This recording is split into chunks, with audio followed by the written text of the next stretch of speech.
আসসালামু আলাইকুম প্রিয় গাইজ, আমি আমার এই ভিডিওতে গুরুত্বপূর্ণ একটি কথা বলবো। তার আগে কথাটা বলে নিয়ে আমার চ্যানেলটা অবশ্যই সাবস্ক্রাইব করে দিবেন। গুরুত্বপূর্ণ কথা হচ্ছে, আমার এই ভিডিওটা হচ্ছে নোয়াখালী ব্যায়ামগঞ্জ থানা Rasulpur union plus Kadirpur union, দুইটা ইউনিয়ন মিলাই জমিদার থেকে সাহেবের যাওয়ার পথে যে রাস্তা, এই রাস্তার ভিডিওটা আমি নিজেই করছিলাম। একটা বিয়ের অনুষ্ঠানে গেছিলাম আমি, সেখান থেকে মাইক্রোতে বসে ভিডিওটা করছি।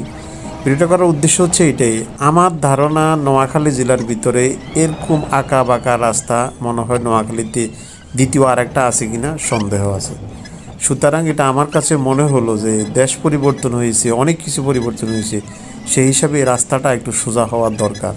কোনো প্রশাসনিক বা কোনো উপরস্তর কর্মকর্তার চোখে যদি পড়ে, তাহলে আমি মনে করব যে এইটা নিয়ে একটু ভাবনা চিন্তা করা উচিত। এই যে রাস্তার দুই পাশে অতটা বিল্ডিং ঘর কিন্তু খুবই কম, রাস্তাটা চাইলেই অনেকটা সোজা করা যাবে, শুরু করা যাবে এবং চড়া করা যাবে। যদি আমার ভিডিওটা আপনাদের উপকারে আসে, ভালো লাগে, অবশ্যই সাবস্ক্রাইব করবেন, বেশি বেশি শেয়ার করবেন, কমেন্ট করবেন। ধন্যবাদ।